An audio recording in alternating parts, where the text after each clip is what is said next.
నమస్తే, నేను Yashoda. Welcome to Pallavi TV. Pallavi TV ప్రేక్షకులకి ఒక ముఖ్యమైన విజ్ఞప్తి. 2026 జనాభా లెక్కలు ఈ సంవత్సరం త్రైమాసికంలో త్వరలో స్టార్ట్ అవుతాయి. 2027 మార్చి నాటికి ముగుస్తాయి.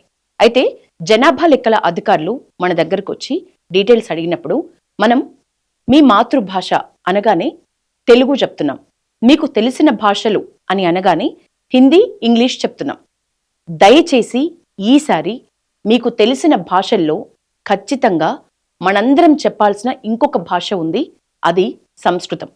తప్పకుండా తెలిసిన భాషల కింద సంస్కృతంని చేర్చండి. ప్రతి ఒక్కరం మనం సంస్కృతంలో అనర్గళంగా మాట్లాడలేకపోతున్నాం. కానీ మాట్లాడలేకపోవచ్చు, కానీ మనం దాన్ని మన నిత్య జీవితంలో పూజలు గాని, శ్లోకాలు గాని, ఆరాధనలు గాని, ఒక ఆచారాలు పాటించటంలో గాని, ఏమైనా హోమాలు చేస్తున్నప్పుడు గాని తప్పకుండా మన ప్రార్థనల సమయంలో శ్లోకాలు పలికే టైంలో ఉపయోగిస్తున్నాం.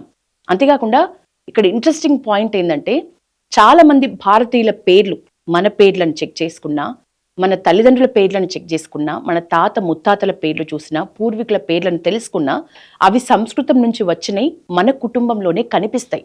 అయినప్పటికీ కూడా మనం రోజు పూజ చేస్తున్నామా, చదివామా, పక్కన పడేసామా అన్నట్లు ఉంటున్నాం. కానీ ఇప్పటిదాకా నేను మాట్లాడింది సంస్కృతం. సంస్కృత భాషలో నేను ఓం నమ శివాయ అన్నా, శివుడా నీకు నమస్కారం అని నేను చదివినా అని ఫీల్ అవ్వట్లే. అందుకే ఎవరు కూడా తెలిసిన భాష కింద సంస్కృతాన్ని నమోదు చేసుకోవట్లే. ఒక లెక్క చెప్తా ఇప్పుడు మీకు.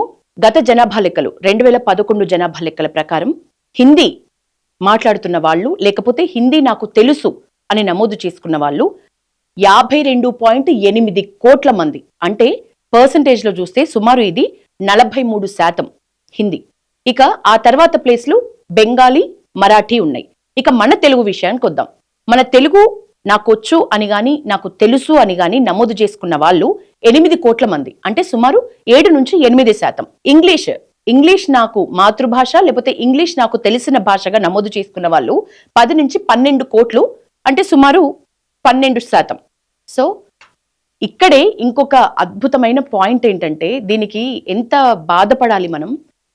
దేశవ్యాప్తంగా సంస్కృత భారతి నుంచి సంస్కృతం నేర్చుకున్న వాళ్ళట 1 కోటి మంది ఉన్నారట. ఆ 1 కోటి మంది కనీసం మీకు తెలిసిన భాష ఏంటి అన్నప్పుడు సంస్కృత భాష నాకు తెలుసు అని నమోదు చేసుకోలేదు. కాబట్టి ఈనాడు సంస్కృత భాష రికార్డుల, ప్రభుత్వ రికార్డుల ప్రకారం ఎంత శాతం ఉంది, శాతం పసిగట్టలేము, శాతం ఇప్పుడు అసలు చెప్పుకోలేము. కేవలం 24,800 మంది సంస్కృత భాష నాకు తెలుసు అని గాని, నా మాతృభాష అని గాని నమోదు చేసుకున్నారు. అంటే ఏ స్థాయిలో సంస్కృత భాష ఉనికి కోల్పోతోంది మనం దీన్ని బట్టి అర్థం చేసుకోవచ్చు. సంస్కృత భాష అనేది మన అత్యంత పురాతనమైన భాష. అన్ని భాషలకి తల్లి లాంటిది సంస్కృత భాష. మనం సంస్కృతంలో పూజలు చేస్తున్నాం, ప్రార్థనలు చేస్తున్నాం, శ్లోకాలు చదువుతున్నాం, భగవంతుని ముందు ఒక్క మాట అయినా సంస్కృతంలో అనుకోగలుగుతున్నాం. కానీ సంస్కృత భాష నాకు తెలుసు అని మాత్రం ఆ భావనలో ఉండలేకపోతున్నాం. కాబట్టి తప్పకుండా ఈసారి జనాభా లెక్కల్లో మన పేర్లతో పాటు, మన మాతృభాషతో పాటు మనకు తెలిసిన భాషగా సంస్కృతం కూడా నమోదు చేసుకోవాల్సిన బాధ్యత మనందరిపై ఉంది. ఒకవేళ అంతరించిపోతున్న భాషగా సంస్కృతం కనుక ప్రకటిస్తే మనం మన తల్లిని మర్చిపోయినట్లే.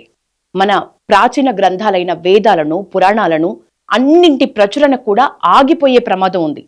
మన మూలాల నుంచి మనం విడిపోయే అత్యంత ప్రమాదకరమైన పరిస్థితి వస్తుంది. సంస్కృతం అనేది ఇక మరుగుపడిపోతుంది. అందుకని సంస్కృతాన్ని సజీవంగా ఉంచుదాం, మన తల్లి లాంటి భాషని బ్రతికించుకుందాం. ఇది మనందరి బాధ్యతగా ఫీల్ అవుదాం.